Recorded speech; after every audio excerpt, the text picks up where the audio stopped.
मैं बड़ा आध्यात्मिक आदमी हूँ। मतलब मुझे लगता है ना कि जीवन क्षणिक है, समय यही है। जहाँ पर गोलियाँ चलती हैं, कौन मरने जाएगा, कैसी बात कर रहे हैं। 9 करोड़ की संख्या है 30 वर्ष से कम के युवाओं की। उस बिहार में जो अफगानिस्तान के पार तक स्थापित थी, व्यक्ति को व्यक्ति से जोड़ने की क्षमता थी। ये वक्त न ठहरा है, ये वक्त न ठहरेगा, यूं ही गुजर जाएगा, घबराना कैसे। जहाँ पहले कभी गोलियों से स्वागत होता था, वहाँ इस प्रकार का स्वागत अपने जीवन काल में, जिसको लोग असंभव मानते थे, मैंने देखा। नमस्कार, नवभारत टाइम्स ऑनलाइन पर आप सभी का स्वागत है। आज मेरे साथ बेहद खास शख्सियत यहाँ पर मौजूद है। शख्सियत इसलिए कह रहे हैं कि इन्होंने अपने जीवन में अच्छी खासी पढ़ाई की, अच्छी खासी नौकरी पाई और उसके बाद फिर अपने प्रदेश के बारे में सोच के वापस आए। वापस अपने प्रदेश के लिए फिर इन्होंने कंपटीशन एग्ज़ाम यूपीएससी की परीक्षा की तैयारी की, फिर आईपीएस बन गए। आईपीएस विकास वैभव का बहुत बहुत स्वागत है नवभारत टाइम्स में। और इनकी एक खास मुहिम की तो चर्चा हम करेंगे, लेकिन इनके जीवन में कहाँ कौन से पड़ाव आए, कैसे इन्होंने उसको लड़ा, कैसे जूझा, आज बहुत मशहूर है। ये सोशल मीडिया में हो, अब लाखों की तादाद में लोग इनको चाहते हैं, इनको सुनना चाहते हैं, इनके बारे में जानना चाहते हैं। आज संयोग से दिल्ली आए थे अपने किसी काम से, उसके बाद हमने इनसे संपर्क किया। कुछ समय हमारे साथ इन्होंने यहाँ पे आए, उसके लिए बहुत बहुत शुक्रिया विकास सर का। सबसे पहला सवाल, क्या सोच के आपने अपनी ऐसी मुहिम आज छेड़ी है कि बेगूसराय का वो पूरा मैदान, वो स्कूल, और मैं कहूँ कि वो केवल एक कैंपस नहीं, पूरे बेगूसराय में एक ही शोर था कि हमको विकास वैभव, उनको ये भी प्रोग्राम का नाम भी नहीं पता था आपका, लेकिन मुझको उस रैली पे जाना है, 50,000 की भीड़, और उसमें ज़्यादातर मैं देख रहा था यूथ बढ़ चढ़ कर। क्या प्रोग्राम है और कैसे आप लोगों को इंस्पायर कर रहे हैं? देखिए, बिहार में जो भी बिहार का व्यक्ति है, उसके मन में एक बड़ी पीड़ा है कि प्राचीन काल में बिहार ऐसा था। हिस्ट्री को पढ़ते हैं, तुम सारे चैप्टर्स पलटते हैं तो सबसे बड़ा पार्ट बिहार में मिलता है एंशिएंट इंडिया का। लेकिन उस बिहार में जब रोड नहीं थे, टेक्नोलॉजी नहीं थी, सूचना के तंत्र नहीं थे, तब तो हम अखंड भारत के साम्राज्य को बना पाए, जिसकी सीमा अफगानिस्तान के पार तक थी। आज उसी बिहार में एक छोटी सी नौकरी के लिए भी लोगों को बाहर जाना पड़ता है।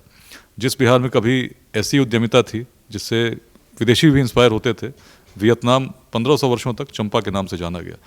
तो एक विडंबना है, एक आप इस रूप में कहें तो एक डिस्कनेक्ट है पास्ट से प्रेजेंट में, जिससे हर व्यक्ति उद्वेलित है। वर्तमान परिस्थिति को देखता है तो बड़ा चिंतित होता है, सोचता है कोई तो आ जाए जो बिहार को बदल दे, किसी प्रकार से कुछ हो जाए।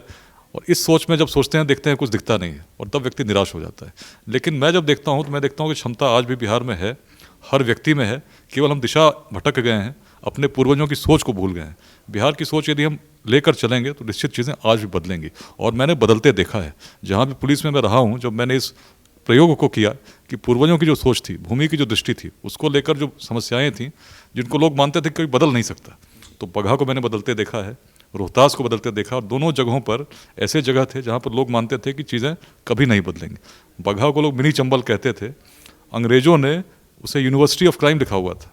अब सोचिए, उस क्षेत्र में लोग कहते थे कि भाई तो बहुत प्राचीन काल से अपराध चलता है, याद कीजिए महर्षि वाल्मीकि की भूमि है, क्या थे पहले। इस प्रकार की बहुत ही ऐसी बातें जो कि जो प्रॉब्लम था उसको जस्टिफाई करती थी। उसी प्रकार से रोहतास किले पर तिरंगा नहीं लहराया था, काले झंडे लहराए जाते थे। 26 जनवरी, 15 अगस्त, एक अलग भय का माहौल, जिसमें कोई व्यक्ति, पर्यटक तो छोड़ दीजिए, जिले से भी पहाड़ों की ओर जाने से डरता था। पुलिस की यदि बात करें तो हर वर्ष अनेक पुलिसकर्मी शहीद होते थे। वर्ष 2002 में डीएफओ संजय सिंह जी थे, बड़े ईमानदार ऑफिसर थे, शहीद हुए। 2006 में डीएसपी शहीद हुए। एक उस प्रकार का वातावरण उस क्षेत्र में चल रहा था जिसने कभी पूर्वी भारत का नेतृत्व किया था, उस रूप में कि मुगल काल तक बिहार, बांग्लादेश, उड़ीसा और बंगाल, इस पूरे क्षेत्र में उस गवर्नर मान सिंह थे, उसी क्षेत्र से करते थे। तो इन बहुत सारी चीज़ों को जब मैंने देखा तो मुझे लगा कि प्रयोग करते हैं। तो बगहा में उस समय जो प्रयोग मैंने किया, तो पहला काम, डकैत वहाँ पर थे, किडनैपिंग किया करते थे। पटना मुझसे पहले थे तो किडनैपिंग के लिए फ़ोन पर पैसे मांगे जाते थे। लेकिन बगहा में डकैतों की इतनी हिम्मत थी कि कोई व्यक्ति घर पे आता था, खड़ा रहता था, चिट्ठी दे जाता था, और चिट्ठी में लिखा रहता था इतने पैसे देने हैं, इतना अनाज देना है। एक लंबी लिस्ट होती थी, चांद मार्का की लुंगी देनी है, इस प्रकार को बड़ा स्पेशल चांद मार्का शायद पसंद होगा। और नीचे में रहता था जय माँ दुर्गे, बिहार सरकार और गैंग का नाम, और उसके नीचे एक और रहता था नोट। इंस्टॉलमेंट में भी पेमेंट की सुविधा है, यदि एक बार नहीं दे पाए तो अब दोबारा दे सकते हैं, नहीं तो फिर उठा के ले जाएंगे। तो ऐसे ही एक समानांतर व्यवस्था चल रही थी जो लंबे समय से चल रही थी, और पुलिस के ऑपरेशंस हुए। जो आप बता रहे हैं ऐसे जाती थी और लोगों के घर में गए और वो लिस्ट सौंप दी। घर पे गए, लिस्ट सौंप दी। मतलब इतना भय था कि आप कुछ कर नहीं सकते। और उसके लिए फिर आप तैयारी करते थे, रैंसम लाते थे। तो गन्ने की बड़ी खेती होती थी, गन्ने के खेत में लोग छुपा के रखते भी थे। पुलिस के अभियान भी अगर चलते थे तो बड़ा मुश्किल होता था पकड़ना। तो उसमें हम लोगों ने ये देखा कि भाई 320 एकड़ गन्ना डकैत लगाया करते हैं, उसको कैसे हम नष्ट करें। पुलिस की कैंप्स लगी और गन्ना काटना मजदूरों ने शुरू किया। करीब 25 लाख रुपए 2006-7 में सरकार के खजाने में जमा हुए एज अनक्लेम प्रॉपर्टी। उसके आर्थिक रीढ़ इनकी टूटी, अनेक ऑपरेशंस हुए, लेकिन इससे परिवर्तन नहीं हुआ। परिवर्तन वो लोगों से जुड़े। और हमने कहा कि चंपारण परिवर्तन की भूमि है। आप कहते हैं कि महर्षि वाल्मीकि के समय से अपराध चल रहा है, लेकिन याद कीजिए कि अगर रत्नाकर ही रहे होते तो क्या विश्व किसी वाल्मीकि को जानता है? परिवर्तन की भूमि है। याद करोगे तो पाओगे राजकुमार सिद्धार्थ भी, उन्होंने यहीं पर अपने वस्त्र त्यागे और आगे जाकर बुद्ध बने। याद करोगे तो पाओगे महात्मा गांधी भी यहीं से महात्मा बने थे। तो उस संदेश को देखो, एक कितने पॉजिटिव भूमि है तुम्हारी, जो एक बड़े परिवर्तन को कर सकती है। उसी पर तुम आज उस प्रकार की व्यवस्था को बना दिए हो कि कहते हो परिवर्तन नहीं हो सकता। परिवर्तन तब से होता रहा, और मन की भावना की क्षेत्र अच्छा होना चाहिए, बिहार का विकास होना चाहिए। ऐसी बातों ने ऐसा प्रभाव किया कि डकैतों के परिवार ने भी डकैतों को कन्विंस किया और 26 बड़े डकैतों ने सरेंडर किया, जिसमें बिहार के उस समय सबसे जो बड़े अपराधी थे 135 मुकदमे थे, आज भी बगहा जेल में बंद हैं। उनके द्वारा जब समर्पण कर दिया गया तो प्रतिवर्ष 100, 50, 75 जो फिगर्स थे किडनैपिंग के, आफ्टर 2008 जीरो पे आ गए। आज उसी वाल्मीकि नगर में, जहाँ फॉरेस्ट के लोग भी डर से नहीं जाते थे कि किडनैप हो जाएंगे, टूरिस्ट जा रहे हैं, टूरिज्म की फैसिलिटीज़ बढ़ रही हैं, पूरी शांति है। शांति इतिहास के एक संदेश से, एक दृष्टि से। उसी प्रकार रोहतास में जब मैं गया तो बड़ी विषम स्थिति थी। उग्रवाद का ऐसा प्रभाव था, पहाड़ी पर सैकड़ों किलोमीटर का जंगल, 2 प्राचीन किले और उस पर काले झंडे, और आदिवासी उनके चंगुल में कह सकें या उनके प्रभाव में कह सकें, उस प्रकार से थे कि हर व्यक्ति उनके लिए कार्य कर रहा था। उसमें जब प्रारंभ में मैंने प्रयास किया कैसे बदलूं, तो नेचुरली पुलिस में पहला क्या होता है, हम जाते हैं एरिया डोमिनेट करें, उससे पहले समझें एरिया कैसा है।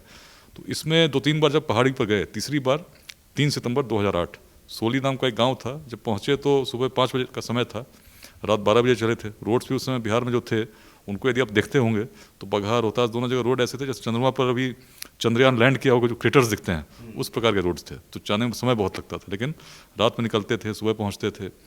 और ऊपर रोहतास के किले पर उस एरिया में कोई फ़ोन काम नहीं करता था, वायरलेस पे काम नहीं करता था, केवल सेटेलाइट फ़ोन जो हमारे पास नहीं था। लेकिन हिम्मत करके हम लोग जाते थे और देखते थे कैसे इस क्षेत्र में परिवर्तन आए। 3 सितंबर 2008 को जैसे ही पहुँचे, एक संतरी दिखा, करीब 6 फीट की दूरी थी। गोली चली होती तो आज आपके ऑफिस में नहीं रहते। लेकिन ईश्वर जब किसी को निमित्त बनाता है तो निश्चित कुछ ना कुछ वैसा होता है जो असंभव सा दिखता है। जो व्यक्ति आपको राइफल लेकर बैठा हो, खड़ा हो, उसके मन में भय उत्पन्न हुआ कि पुलिस कहाँ से आ गई।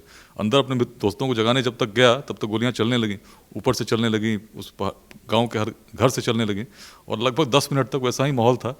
जो भी लोग गाड़ियों में थे सब कूदे, किसी ने कवर लिया, लेकिन ईश्वर की ऐसी कृपा थी, किसी का बाल बांका नहीं हुआ। पहली बार पुलिस उग्रवादियों की मांद में घुसी और करीब 3 पुलिस राइफल्स, अनेक गोलियां, सैकड़ों गोलियां, अनेक मटेरियल्स हम लोगों ने वहाँ से जब्त की और चले। चलता रहा आगे का अभियान, नुकसान भी हुआ। एक लैंडमाइन गाड़ी वहीं पर ब्लास्ट हुई, आज उसी गाँव में पड़ी है। उसके बाद हम लोगों को लगा कि एक बड़ा ऑपरेशन करते हैं जिसमें हम गाड़ियों से नहीं जाएंगे, पैदल जाएंगे, गाँव में रहेंगे और लोगों से बात करेंगे। पहले तो लोग नहीं आते थे, लेकिन जब लोग आए तो उनसे हम लोग बहुत अच्छे से संवाद करना शुरू किया। और हर व्यक्ति के मन में, जो आदिवासी थे, भाव था कि हमारे पूर्वज बड़े यशस्वी थे, उनके द्वारा रोहतास किले को बनाया गया। मुगल आए तो उन्होंने कहा कि किला अभेद्य है, इसे बल से नहीं केवल छल से जीता जा सकता है। तो ऐसी एक पूर्वजों के प्रति प्रेरणा हमने देखी हर उस आदिवासी में जो पढ़े लिखे नहीं थे। और तब हमने उनसे कहा कि तो तुम्हारे पूर्वज इतने बड़े थे, इतने महान थे, तो तुम में क्या कमी है कि तुम सृजन नहीं कर सकते, संघर्ष में लगे हुए हो। पुलिस से तो करते ही, आपस में भी ऐसी परिस्थिति बन गई है कि कोई आ नहीं सकता। अपने क्षेत्र को यदि महान बनाना है तो सोच बदलनी होगी। सोच बदलनी होगी विकास जी। लेकिन हम देख रहे हैं कि आज व्हाट्सएप यूनिवर्सिटीज़ का ज़माना है, किताबों का पढ़ना आजकल का यूथ कहीं ना कहीं, मुझे लगता है, क्योंकि अभी जब दिल्ली में बुक फेयर लगा, पहले मैं देखता था बहुत तादाद में लोग जाते थे, बहुत अच्छी अच्छी किताबें। लेकिन इस बार जब बुक फेयर लगा, उससे एक रिपोर्ट आई कि यहाँ पर किताबों से ज़्यादा छोले भटूरे बिक गए। बड़ा उसको, वो एक हास्यास्पद था, और लेकिन बड़ा शॉकिंग था कि लोग इसको टूरिस्ट प्लेस।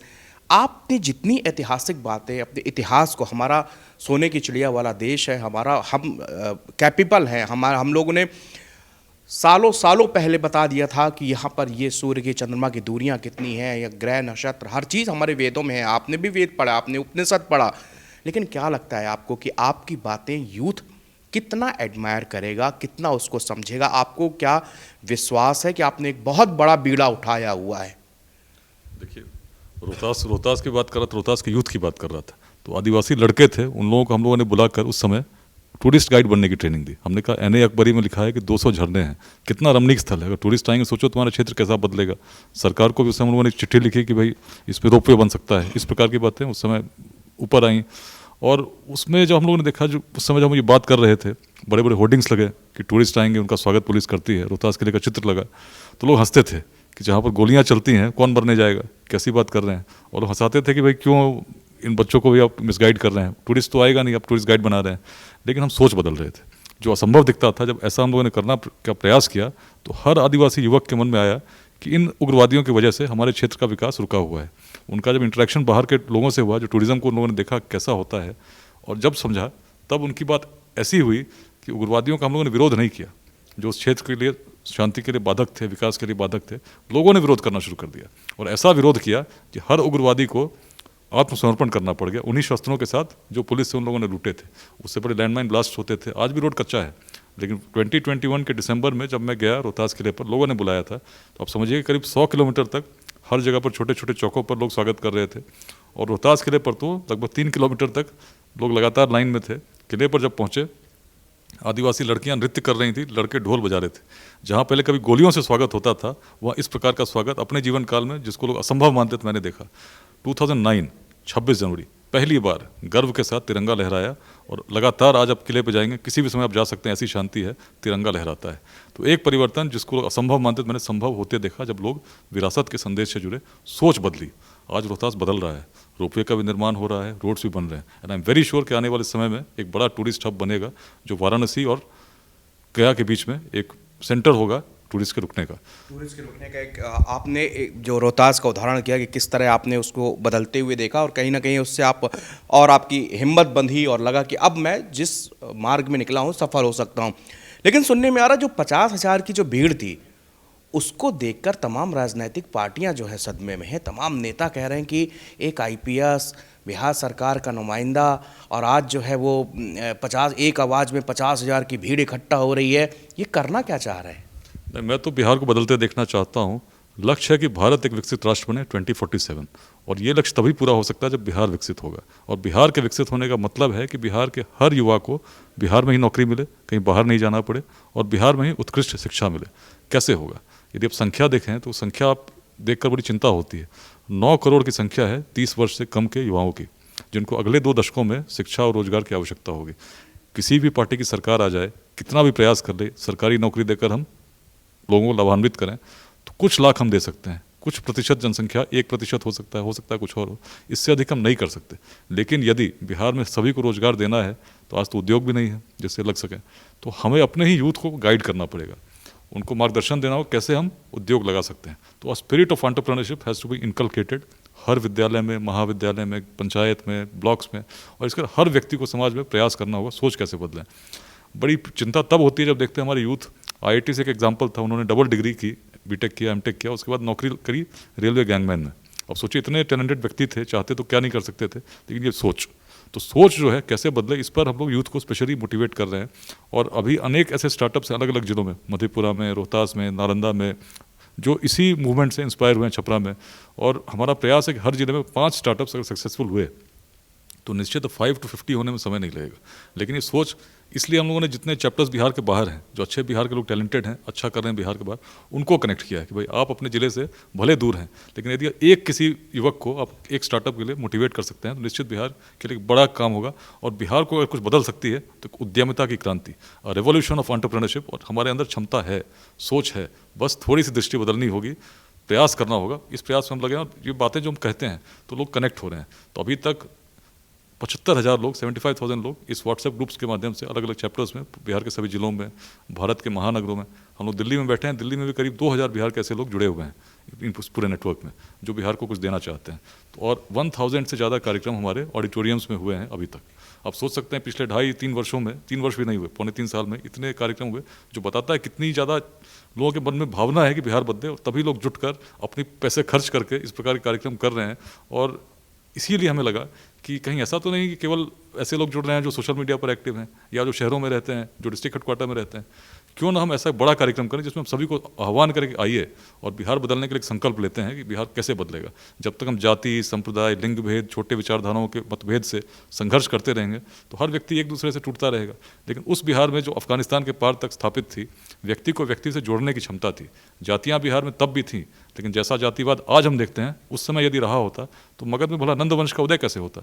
सबसे निम्न वर्ग के व्यक्ति शासक हुए, ऐसी अवधारणा किसने दी? चाणक्य भी चले तो चंद्रगुप्त की उन्होंने जाति कहाँ देखी? वेदांत की भूमि थी, इसीलिए गणराज्यों का उत्पन्न यदि देखते हैं तो उत्पत्ति यहीं बिहार से हम पाते हैं। उसमें 7,707 गणराजा मिलकर उस पूरे क्षेत्र में, जिसके उत्तर में हिमालय, दक्षिण में गंगा, पूरब में कोसी और पश्चिम में नारायणी गंडक स्थापित थी, चुनकर आते थे, जाति के आधार पर नहीं। लोग चुनते थे सामर्थ्य के अनुसार, और चुनने की जो परंपरा थी बिहार से ही विकसित हुई। और ऐसे 7,707 लोग मिलकर प्रतिवर्ष गणाधिपति का चयन करते थे। सोचिए कैसी भावना रही होगी जो व्यक्ति को व्यक्ति से जोड़ती होगी, बिना संघर्ष के निर्णय ले पाते थे। आज यदि देखें तो छोटे से समाज में भी इतने लोग हैं, लेकिन 10 लोग मिलकर भी सामंजस्य नहीं कर पाते। इसी सोच को बदलने की जरूरत है। इसी सोच को बदलने की ज़रूरत है। विकास जी, आज जब आपका टेलीफोन से आपने कन्फर्म किया कि मैं आपके दफ्तर पहुंच जाऊंगा, उसके बाद मैंने बिहार में, अब मैं आपको बता रहा हूँ, इसके पहले मैंने आपको नहीं बताया था, मैंने कई लोगों से बात की। मैंने कहा आज विकास जी आ रहे हैं, उनका इंटरव्यू है, तो कहें यार उनसे एक सवाल ज़रूर पूछ लीजिएगा। सरकारें बड़ा परेशान करती, बड़ा ईमानदार अफसर है और बहुत परेशान करते हैं, काम नहीं करने पाते हैं, और यार हमको चाहिए कि वह ऐसा ही एसपी फिर से हमको मिल जाए, वैसा ही हमको आईजी, वैसा ही हमको डीआईजी हमको। तो हमने कहा कि अब तो वो इस मुहिम में आगे बढ़ रहे हैं, आप लोग उनका साथ दीजिए। कहें हम साथ हैं, लेकिन आप उनसे पूछिएगा किस तरह से वो पॉलिटिकल प्रेशर को झेलते हैं, किस तरह उन्होंने अपने लाइफ में उस पीरियड को झेला है जब वो बहुत परेशान भी हुए, बहुत फ्रस्ट्रेटेड भी हुए। नहीं, मेरा शुरू से रहा है बी फर्म बट पोलाइट, मतलब मेरा यही रहा है। और जब भी कोई समस्या आती है तो मैं बड़ा आध्यात्मिक आदमी हूँ। मतलब मुझे लगता है ना कि जीवन क्षणिक है, समय यही है, और यदि आप सत्य के साथ चलते हो तो सत्य आपकी रक्षा करेगा। तो इस भाव ने मुझे हमेशा उस प्रकार से प्रबल अंदर से किया है कि आप सत्य के साथ हो तो आपका कोई बाल बांका नहीं कर सकता। महाभारत में हम कहते हैं ना, धर्म हेतु धर्मे भतुहंति धर्मो रक्षति रक्षित। आप धर्म के साथ हो तो धर्म आपकी रक्षा करेगा। और अंदर से एक भावना आती है कि जो जीवन है क्षणिक है, आज हूँ आपके साथ, कल रहूँगा नहीं रहूँगा, लेकिन यदि जीवन के हर पल का, हर अस्तित्व का कुछ सार्थकता हम हो सकती है तो यही हो सकती है कि अपने राष्ट्र के लिए, अपने समाज के लिए हम कुछ करके जाएं। और क्योंकि तभी आपको संतुष्टि मिलेगी जीवन में। और यदि आपने कुछ गलत किया, भ्रष्टाचार किया, तो जो व्यक्ति गलत करेगा उसको कभी चैन की नींद नहीं आ सकती। उसको हमेशा लगेगा उसने गलत किया है। लेकिन आप सही करते हो तो हो सकता है कुछ समय तक पीड़ा हो, लेकिन आपके मन में एक संतुष्टि होती है कि जो मैंने किया था सही किया था। और आप समय के साथ, मैंने देखा है, अनुभव किया है कि जब भी ऐसे संघर्ष के पल आए हैं तो कुछ समय के लिए आए हैं।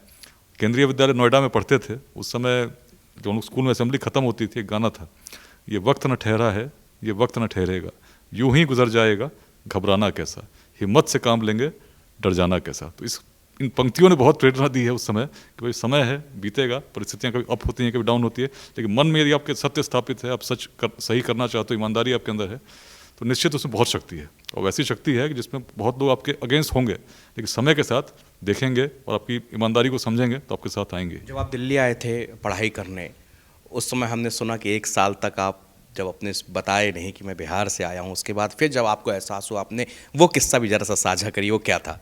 नहीं, अगर आप देखेंगे तो लेट्स इंस्पायर बिहार, इस पूरे कैंपेन की अगर शुरुआत कहीं से हुई तो मैं 9th में था, भोपाल गया था, पिताजी की पोस्टिंग बरौनी रिफाइनरी में थी, भोपाल पहुँचे तो वहाँ केंद्रीय विद्यालय भोपाल में बच्चों ने बिहारी बोलकर चिढ़ाना शुरू किया, तो बड़ा ख़राब लगा। वही बिहारी, उस समय 8th में था, नालंदा गए थे देखने, मैंने देखा तो उन अवशेषों को जिसमें विश्व भर से लोग आते थे। सांची गए, पास में विदिशा नगरी थी, अशोक कभी गवर्नर बना के गए थे। अखंड भारत को स्मरण तब आता जब चाणक्य सीरियल देखते थे, और लगा बिहार को आज बिहारी बोलकर चिढ़ाते हैं, और मैं तो भाई पढ़ने में भी तेज हूँ, क्या कर सकता हूँ। तो उस समय तो अच्छे से पढ़ाई की, लेकिन एक अंदर की बड़ी पीड़ा थी कि भाई इस विद्यालय में इतना चिढ़ाया गया, कितना संघर्ष करना पड़ा। टॉपर बना मैं भोपाल में, बाकी जो सम्मान का भाव सबके मन में जगा कि भाई बिहारी है, लेकिन इसकी बौद्धिक क्षमता अलग है, और वो एक सेटिस्फैक्शन लेकर भोपाल से निकले। लेकिन जब दिल्ली आए, नोएडा में केंद्रीय विद्यालय गए, तो 1 वर्ष तक बड़ा लगा कि भाई अभी 10th में है, फिर कोई चिढ़ाएगा, कुछ बात होगी तो बड़ा ख़राब लगेगा, तो अभी कोई चिढ़ाए नहीं, इससे बचते हैं, 10th की तैयारी करते हैं, एग्ज़ाम अच्छा हो। तो 1 वर्ष तक लगभग मैंने किसी को बताया नहीं, जिसने पूछा मैंने कहा भोपाल से हूँ। और लेकिन तब जब 10th दे रहे थे लगा कि यार झूठ क्यों बोलते हो, क्यों अपने अस्तित्व को छुपाते हो। बिहार तो महान अस्तित्व था, जो शब्द सम्मान का प्रतीक था, उसको अपमान का सूचक किसने बना दिया। यदि तुम्हारे जीवन की सार्थकता किसी में है, यदि बिहारी शब्द को फिर से सम्मान का सूचक बनाने में, सम्मान का प्रतीक बनाने में तुम्हारी कोई भूमिका हो सकती है तो अपना सर्वस्व निछावर कर दो, तुम्हारे जीवन की यही सार्थकता होगी। और इसी भाव ने तब से ही मोटिवेट किया कैसे करूँ। तक आप पहले स्थापित हो जाते हैं, सबसे अच्छे कॉलेज में जाते हैं, पढ़ते हैं, तभी तो लोग आपकी बात सुनेंगे। तो आईआईटी की मैंने तैयारी की, 97 में मैंने आईआईटी की परीक्षा इसी नोएडा में दी, डीपीएस नोएडा में सेंटर था, और देकर आया तो बड़े खुश थे। लेकिन अगले दिन पता चला पेपर लीक हो गए, और जब पता चला लीक का केंद्र बिहार था, पटना से पेपर लीक हुए, बड़ी पीड़ा हुई। उस बिहार की पीड़ा को मैंने सहा है जब पेपर लीक होते हैं, और तब लगा कि कुछ तो करना चाहिए। पढ़े, आईआईटी कानपुर पहुँचे, फर्स्ट ईयर के बाद पिताजी की पोस्टिंग फिर बरौनी रिफाइनरी हो गई। और तब गर्मियों के समय छुट्टी होती है, सब लोग घर जाते हैं। मैंने भी तैयारी कर रखी थी, पूर्वा एक्सप्रेस में टिकट भी कटा हुआ था, लेकिन अचानक फ़ोन आया और बताया गया कि घर नहीं आना है, कि लगन का समय चल रहा है, पकड़ के शादी होती है।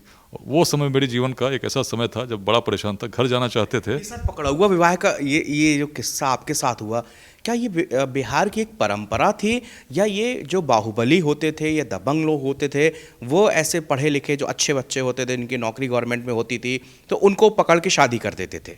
नहीं, इसमें दोनों बातें। देखिए, एक परंपरा तो कभी नहीं थी, ऐसी परंपरा जब रही भी। अब हिंदू अगर आप देखें स्मृतियों को पढ़ेंगे तो आप पाएंगे 8 प्रकार के विवाह थे। उसमें दूल्हे को पकड़ के शादी करने का तो कहीं धार्मिक मान्यता भी नहीं है। लेकिन बिहार में जो नौकरियां कम थी, कुछ लोग सफल होते थे, तो उसमें दहेज बड़ा परंपरा उस रूप में विकसित हुई, जिसमें जो भी सिपाही भी बन जाएगा, सरकारी नौकरी मिली है तो उसका दहेज ज़्यादा है। और ऐसे में बहुत लोग जिनकी बेटियां थीं देखते थे हम दहेज दे नहीं सकते हैं, तो आसान हुआ किसी बाहुबली का सहारा लीजिए और लड़के को पकड़ के शादी कर लीजिए। तो इस रूप में परंपरा उस क्षेत्र में ज़्यादा विकसित हुई जहाँ इस प्रकार के बाहुबली अधिक थे। तो मैं जहाँ से आता हूँ बेगूसराय में, उस समय इस प्रकार की काफ़ी शादियाँ होती थी। और तब मेरे पिताजी बड़े शरीफ आदमी, ईमानदारी से काम करने वाले, बड़े वो लगा कि कहीं ऐसा ना हो जाए कि हम चाहते कुछ हो कुछ और जाए, तो उन्होंने कहा मत आओ।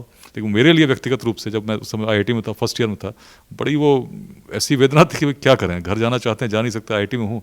उसी समय जब लाइब्रेरी में रहते दिन भर, तो उपनिषद मैंने पढ़ना शुरू किया। और बृहदारण्यक उपनिषद जब मैंने पढ़ा तो मैंने देखा क्षेत्र तो अपना ही बिहार था, लेकिन सोच क्या थी? सोच यही थी कि हर व्यक्ति में ईश्वर का अंश है, और उस प्रकार का अंश है जो पूर्ण है, उसमें क्षमता पूरी है। तो मैंने सोचा कि हमारे पूर्वजों ने जब ऐसा सोचा, तो जिस व्यक्ति के मन में इस प्रकार का भाव आ जाए कि मुझ में भी ईश्वर हैं, इनमें भी हैं, तो ऐसा व्यक्ति भेदभाव नहीं करेगा। और तब इतिहास को जब मैंने गहराई से समझा तो मैंने देखा कि यही कारण था कि बिहार में हमारी सोच अलग थी। जातिवाद से हम परे सोचने लगे, संप्रदायवाद से परे सोचने लगे, और तभी हम विकसित हो रहे थे।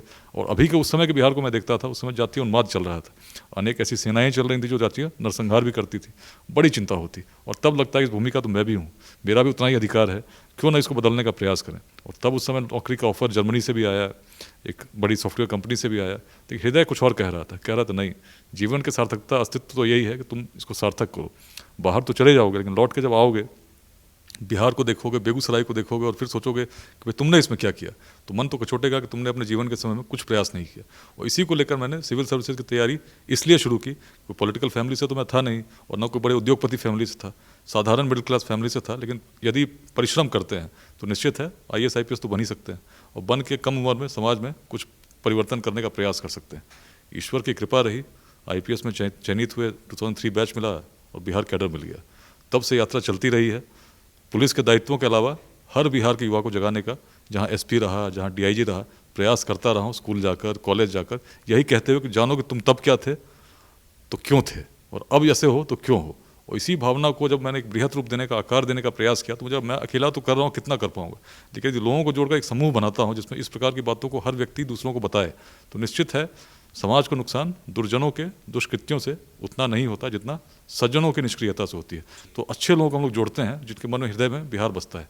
इस आह्वान के साथ 2021 22 मार्च बिहार दिवस होता है, उस दिन हम लोगों ने लेट्स इंस्पायर बिहार इस स्लोगन को दिया और कहा कि आप जुड़ें और मिलकर हम लोग बिहार के लिए कुछ प्रयास करते हैं। जी, मेरा सवाल एक है, आपसे बहुत सारे पत्रकारों ने पूछा होगा, बिहार में, दिल्ली में, तमाम लोगों ने, मैं भी पूछ लेता हूँ कि क्या राजनीति में आने का कोई आपका इरादा है? देखिए, राजनीति में निश्चित है कि अच्छे लोग आएंगे तो परिवर्तन होगा, तो इसमें समाज में अच्छे लोगों को राजनीति में आना चाहिए, मेरा मानना है, स्पष्ट मानना है। लेकिन जिस बिहार को मैं अभी देखता हूँ, मान लीजिए मैं आ जाता हूँ राजनीति में, तो ठीक है, अच्छी बात है, लेकिन केवल एक व्यक्ति के राजनीति में क्या कुछ परिवर्तन होगा? बहुत ज़्यादा फर्क होता मुझे नहीं दिखता। इसीलिए मैं राजनीति के बारे में नहीं सोच रहा हूँ। मैं सोच रहा हूँ कि एक बड़ा सामाजिक परिवर्तन हो, एक बड़ा ऐसा सामाजिक परिवर्तन जिसमें हर व्यक्ति की सोच बदले, जाति, संप्रदाय, लिंग भेद से ऊपर उठकर हम लोग बिहार के लिए काम करें। तो राजनीति से बहुत बड़ा काम करने का मैं प्रयास कर रहा हूँ, जो एक सामाजिक परिवर्तन हो। और इसीलिए इतने लोग जो जुड़े हैं, यदि मेरा प्रयास होता कि मैं किसी एक सीट से चुनाव लड़ूँ, तो मैं पूरे बिहार में क्यों घूमता, हर जिले में क्यों जाता, कल मैं पुणे जा रहा हूँ, 16 को कार्यक्रम है, दिल्ली में कार्यक्रम है 23 को, बिहार विजन 2047। हृदय की एक भावना है कि अपने एक जीवन काल में बिहार को उत्कृष्ट होते देखूँ, उसके भविष्य को उज्ज्वलतम देखूँ। इसीलिए केवल राजनीतिक प्रयास से संभव होता मुझे दिखता नहीं, इसलिए सामाजिक प्रयास में लगा। विकास जी, आप 2014 के बाद में अब तक क्या आप देश के अंदर कुछ बड़े बदलावों को देख पा रहे हैं? इकोनॉमी हो, इंफ्रास्ट्रक्चर हो, या अपना सैन्य क्षमताएं हों, या मैं 2014 का जिक्र इसलिए कर रहा हूं कि 2014 में एक बड़ा हमारे यहाँ पॉलिटिकल बदलाव हुआ और मोदी जी की सरकार आई बनती है। उसके बाद में हम देखते हैं कि तमाम तरीके के इंफ्रास्ट्रक्चर हुआ, देश में आईआईटी की संख्या बढ़ी या मेडिकल की। लेकिन क्या आप जो ये पूरा विकास का एक पैरामीटर चल रहा है, आपके अनुसार से क्या भारत एक विकसित राष्ट्र बनने की ओर अग्रसर है? हम लोगों ने संकल्प तो लिया ही है कि 2047 तक भारत विकसित बने। चीज़ें बदल रही हैं और इसीलिए मैं चाहता हूं कि बिहार में वैसा परिवर्तन हो जिसमें चीज़ें आगे बढ़ें, एक बड़ी इकोनॉमी जो वर्ल्ड की बेस्ट इकोनॉमी उस रूप में हम लोग परिवर्तित हों। अच्छा, मेरा एक सवाल और कि जिस तरह से आप एक ये संकल्प लेके आगे बढ़ रहे हैं और इसके साथ बता रहे हैं कि आप लोग अब बहुत जगह पे व्हाट्सएप में, ग्रुप में, यहाँ पे लोग, तो क्या आपके अलावा कोई और आपकी भी टीम है जो जगह जगह जा रही है, लोगों को मोटिवेट कर रही है? कुछ उसमें यूथ हैं, लड़के जुड़े हुए हैं। ये पूरा कैंपेन आप किस तरह से उसको एडजस्ट करते हैं? नहीं, वॉलंटरी कैंपेन है, लोग जुड़े हैं, सब लोग मिलकर अपने अपने स्तर पर प्रयास कर रहे हैं। तो जैसे आज मैं यहाँ बैठा हूँ तो मधुबनी में भी कुछ लोग हैं जो फ्री एजुकेशन दे रहे हैं। बिहार में 14 केंद्र पर गार्गी पाठशालाएँ चल रही हैं जिसमें महिलाएं बच्चों को पढ़ाती हैं, निःशुल्क पढ़ाती हैं, वैसे बच्चों को जो स्लम्स में रहते हैं। अलग इंस्टीट्यूशंस हैं, उसमें वैसे बच्चे जो गरीब हैं लेकिन टैलेंटेड हैं उनको कोचिंग इंस्टीट्यूट्स पढ़ा रही हैं। तो बहुत सारे काम अलग अलग जिलों में चल रहे हैं जिसका उद्देश्य ये है कि बिहार का भविष्य उज्ज्वल हो। एक आखिरी सवाल आपसे कि एनआईए में जब आप थे उस समय आपने इंडियन मुजाहिदीन की कमर तोड़ी थी, वो जरा किस्सा थोड़ा सा लोगों के साथ अगर आप साझा कर पाए। नहीं, एनआईए में मैं गया था उस समय जब मुंबई में 26/11 हुआ था, तो मुझे लगा था अच्छे लोगों को एनआईए में जाना चाहिए, नई एजेंसी बनी है और तभी मैंने अप्लाई किया था। एनआईए में सिलेक्शन हुआ, बहुत अच्छा एक्सपीरियंस मैंने वहाँ गेन किया। बोधगया ब्लास्ट हो, पटना ब्लास्ट हो या इंडियन मुजाहिदीन वाला केस हो, क्योंकि इसमें अभी तक जो पुलिसिंग का एक्सपीरियंस था वो जिले के स्तर का था, लेकिन यहाँ पर इंटरनेशनल लेवल की जो एक्सपीरियंस होती है, कैसे कोई विदेश से फंडिंग करता है, कैसे उसको रोक सकते हैं, कैसे टेररिस्ट बनते हैं, किस प्रकार से उनकी सोच आती है, इसको मैंने बहुत गहराई से समझा है। और इसीलिए कैसे समाज में इस प्रकार की प्रवृत्तियाँ बदल सकती हैं, इस पर भी मेरा बड़ा अनुभव है कि डी रेडिकलाइजेशन करना हो किसी का तो किस प्रकार की बातों को हमको करना चाहिए। तो एक लर्निंग फेज़ में कहूँगा बहुत अच्छे से, और उसमें उस पूरे नेटवर्क को समझने में जो लीगल एक्शन है वो सारी बातें कोर्ट में है, ट्रायल चल रहा है, उस केस में कुछ लोगों को सजा भी हुई है और बाकी अभी चल रही है। बाकी भी चलिए, बहुत बहुत शुक्रिया हमारे साथ बातचीत करने के लिए। आईपीएस विकास वैभव को आप यहाँ पर सुन रहे थे। इनका जो लेट्स इंस्पायर बिहार एक बहुत बड़ा बीड़ा उठाया है, क्योंकि समाज में बदलाव एक व्यक्ति नहीं ला सकता, जब समाज बदलता है तब बदलाव आता है। लेकिन जिस तरह से बेगूसराय के अंदर 50,000 लोग, जिसमें ज़्यादातर यूथ था, और इनके एक आह्वान पे उधर पे वो शामिल होते हैं, सड़कों में वो भीड़ दिखती है। उसके बाद में आपको मैं बताऊं कि वहाँ की राजनीतिक जो पार्टियां हैं, जो पॉलिटिकल लीडर हैं बेगूसराय के, वो यहाँ पे परेशान हो जाते हैं कि आखिरकार ये आईपीएस अब करने क्या वाला है। इन्होंने अपने इरादे बताए कि ये करना क्या चाहते हैं। राजनीति में अच्छे लोग आए, मोस्ट वेलकम, बदलाव आता है। लेकिन जिस तरह से एक समाज को लेकर, एक यूथ को लेकर, एक जनरेशन को लेकर जिस तरह से बदलाव की बात यहाँ पर आईपीएस विकास कह रहे हैं, मुश्किल लगता है, सुनने में मुश्किल लगता है, लेकिन असंभव नहीं है। क्योंकि इन्होंने रोहतास का एक उदाहरण दिया कि किस तरह रोहतास में वहाँ पर डकैतों का राज होता था, किस तरह से लोग वहाँ पर जाने से डरते थे, वहाँ पर तिरंगा नहीं लहराया जाता था। लेकिन इन्होंने मुहिम चलाई, सख्ती भी अपनाई, मोहब्बत से भी लोगों को बुलाया, उनसे भी बातचीत की, सब तरह से करके उन्होंने बताया कि किस तरह से रोहतास में आज परिवर्तन है। पूरी तरह से तिरंगा लहरता है, लोग रहते हैं खुशी से, लोग आते हैं जाते हैं, अब वैसी कोई समस्या वहाँ पर नहीं है। तो लेट्स इंस्पायर बिहार और आईपीएस विकास वैभव को आप यहाँ पर सुन रहे थे। एक बार फिर आपका बहुत बहुत शुक्रिया नवभारत टाइम्स में अपना समय यहाँ पर देने के लिए। फिलहाल इस एक्सक्लूसिव इंटरव्यू में इतना ही। देश और दुनिया से जुड़ी तमाम खबरों के लिए बने रहिए नवभारत टाइम्स के साथ।